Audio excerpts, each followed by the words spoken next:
விஜயோட பொலிட்டிக்கல் ஸ்பீச்சை பார்த்து மற்ற கட்சிக்காரங்களாம் வந்து கொஞ்சம் ஒரு அலறி போய் தான் இருக்காங்க.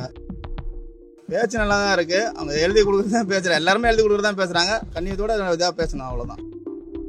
அவரு விஜயக்காரரு, விஜய் யாரு டிவிகே கட்சிக்காரரு. இவங்க ரெண்டு பேருமே சேர்த்து அரசியலே பேசக்கூடாதுன்னா அவங்க சீமானை கூட சரி அவர் பேசினாரு. அவர் யாருமே வந்து ஓட்டு போட்டு வர வைக்க விடலையே. தளபதிக்காகனா எங்கனாலும் வருவோம், மாணவர் எங்க வச்சாலும் வருவானுங்க. அதுதான் தளபதி. ரசிகரோட வேண்டுதல் சுத்தமா இருக்கக்கூடாது. 70வது படம்னு ஒண்ணு எடுக்கும். டிஎம்கே இருக்கிறார், அவர் யாரு மொட்டை சொட்டதில்ல குடி இருக்கணும்னு சொல்றான். அந்த ஆளு வாடகை இல்லாம வீட்டுல இருக்கிறாரு.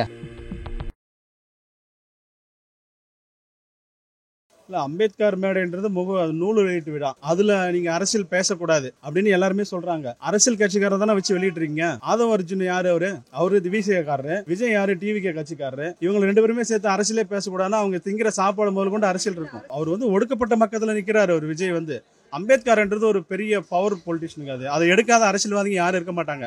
சில பேர் எடுக்க பயந்தாங்க. விஜய் ஸ்ட்ரைட்டா எடுத்துட்டாரு.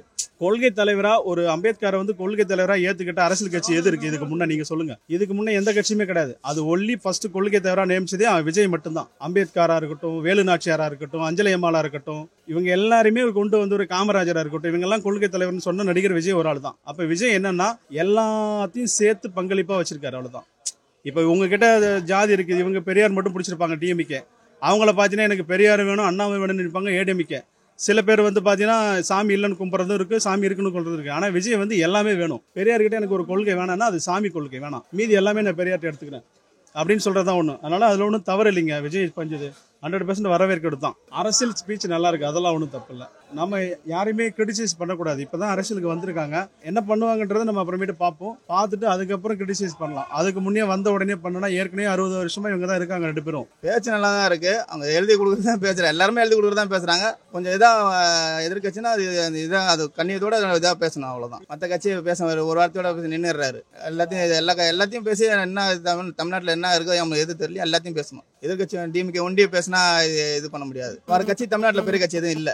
ஏடிஎம் வந்து போயிருச்சு. இப்போதைக்கு தமிழ்நாடு பெருங்கட்சி ஒன்று தான் டிஎம்கே ஒண்டி தான். மற்ற கட்சி எதுவும் கிடையாது. அதனால கொஞ்சம் இதா இருக்கு. விஜயோட பொலிட்டிக்கல் ஸ்பீச்சை பார்த்து மற்ற கட்சிக்காரங்களாம் வந்து கொஞ்சம் ஒரு அலறி போய் தான் இருக்காங்க. ஏன்னா எல்லாருமே வந்து இவ்வளோ பேர் கொள்கை தலைவர் யாருமே வைக்கல. இந்த 5 கொள்கை தலைவர் வச்சதுனால எல்லாரும் வந்து பார்த்தோன்னா பயந்து போய் தான் இருக்கிறான்னு சொல்லலாம். எல்லாருக்கும் தலைவர் அம்பேத்கர் அவரோட நூல் வெளியீட்டு விழா வந்து வச்சது வந்து பெரிய விஷயம் தான். இவ்வளோ நாள் எல்லாருமே ஒரு கொள்கை தலைவர் அதுன்னு சொல்றாங்களே தவிர ஒரு மாநாட்டில் வந்து பார்த்தீங்கன்னா இவ்வளோ பெரிய கொள்கை தலைவர் யாருமே வைக்கல. அவங்கவுங்க வந்து பார்த்தீங்கன்னா முன்னாள் அந்த கட்சியில் இருக்கிற முன்னாள் தலைவருங்க. சீமானு வச்சாரு, கரெக்ட் தான், இல்லைன்னு சொல்ல வரல. அதுக்குன்னு நானும் தான் வச்சேன்னு சொல்லிட்டு அவர் சண்டை போடுறது வந்து கேரளா, கர்நாடகா, ஆந்திரா எல்லாருமே வந்து தமிழ் மக்கள் வாழ்றாங்க, அங்கேயும் தான் இருக்கிறாங்க. இப்போ வந்து நான் தமிழ் மட்டும் தான், தமிழ் தேசத்தை மட்டும் தான் பேசுவோம் அப்படின்னு சொல்லி போனா மற்ற தமிழ்நாட்டில் மற்ற இதில் இருக்கவங்க ஸ்டேட்ல இருக்கவங்க எல்லாம் வந்து பார்த்தோன்னா நம்மள வந்து தேவையில்லாம வந்து இம்பெல்லாம் பேசுறாரு அப்படின்ற ஒரு சண்டை தான் வராது. தளபதி சொன்னது வந்து பார்த்தா திராவிடம் ஒரு கண்ணு, நம்ம தமிழ் தேசம் ஒரு கண்ணுன்னு சொல்றாரு. அப்படிதான் நம்ம பார்க்க முடியும். எங்க தலைவர் என்ன சொல்றாரு அந்த இது தானே செய்ய முடியும். அதுக்குன்னு அவரு தப்பா சொல்லிட்டாருலாம் சொல்ல முடியாது.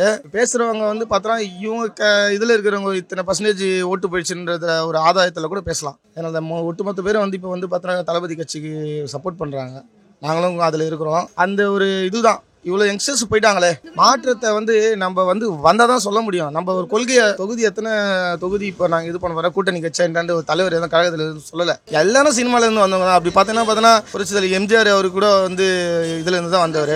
சினிமாலேருந்து ஆதரிக்கிறாங்கன்னா நாங்கள் வந்து இங்கே வந்து அவங்க போட்டு டான்ஸ் ஆடுங்க இது மாதிரி பண்ணல. நம்ம விளாட்னாங்க, சீட்டு விளாட்னாங்க, மது இருந்தாங்க, எவ்வளோ பண்ணாங்க. அந்த இளைஞரணி மாநாட்டில் நிறைய பேர் இல்லையா, அதெல்லாம் நிறைய வந்து யூடியூப்பில் எல்லாத்துலேயும் வந்தது.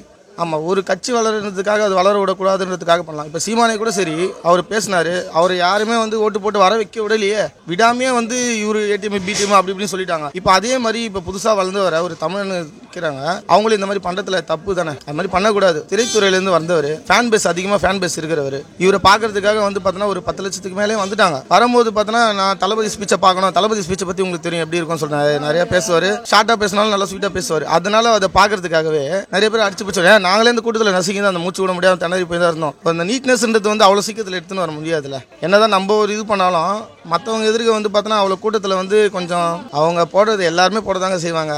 இப்போ வந்து பார்த்தீங்கன்னா நிறைய பேர் கூட இப்போ லியோனி அவர் கூட பேசினார். அவர் கூட பேச்சு நீ மைக்கு கடிச்சிட்டா இதெல்லாம் பேசலாம் போகலாம் அப்படின்னு சொல்லிட்டு ஏகப்பட்ட பேர் பேசுகிறாங்க.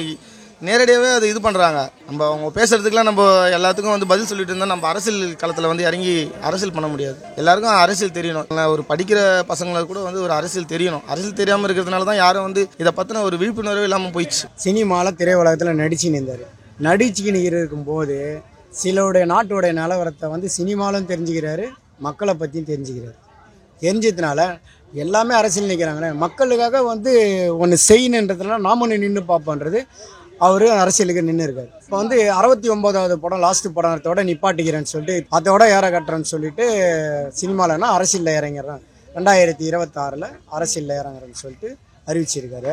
மொத்தத்தில் வந்து இன்னொரு படம் எடுக்கணும்னு சீக்கிரோட வேண்டுதல், சொச்சமாக இருக்கக்கூடாது 70வது படம்னு ஒன்று எடுக்கணும்னு சொல்லிட்டு என்னோட அறிவு. அவர் 70வது படம் எடுக்க போகிற படத்தில் வந்து மொத்தத்தில் அவர் அரசியலில் ஒரு செல்வாக்கா உள்ளவராக எடுக்கணுன்றதோட என்னோட ஆசை. விஜய் அரசியல்னா அவர் நல்லபடியாக செஞ்சார்னா, மக்களுக்கு நல்லது செஞ்சார்னா அவர் லாங் லைஃப்பில் கூட இருக்கு. டிஎம்கேவை அவர் திட்டி பேசலை, இவர் தான் ஃபஸ்ட்டு பேசியிருக்காங்க.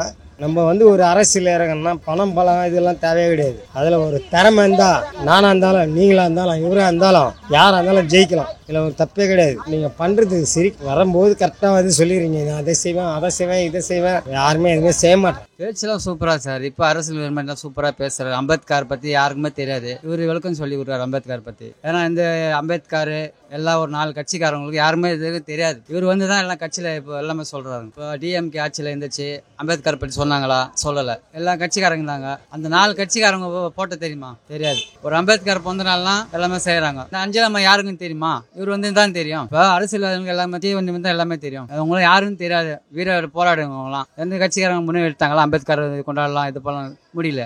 தளபதி வந்தால் தான் அது ஆட்சி. தளபதி வந்தால் தான் இந்த நாடு உடுப்படும். புரியுதுங்களா? எவ்வளோ பேர் வந்து மக்களுக்கு இது பண்ணானுங்க, அது செஞ்சாங்க, அதுவும் கிடையாது. ஒரு மக்களுக்கு பால் பிரெட் எல்லாம் நாங்கள் வாரம் கொடுத்துங்கிறோம். தமிழக மக்கள் இயக்கத்துலேருந்து எல்லாம் நாங்கள் கலந்து 50 பேர் ஷேர் பண்ணி போடுறோம். எல்லாமே இது அரசியல் யார் கட்சி கிடையாது, தானே சேர்ந்த கூட்டம். இதெல்லாம் காசுக்கு குவார்டர் பிரியாணிக்கெல்லாம் நாங்களாம் ஆசைப்பட மாட்டோம். அதெல்லாம் வந்து தளபதி சொல்லிக்கிறாரு, பொறுமையாக இருக்குங்க, பொறுமையாக ஆட்சி போடுங்க. தளபதி சொல்லிக்கிறார் எங்கள்கிட்ட. தளபதி எங்கள்கிட்ட சொல்லிக்கிறார்.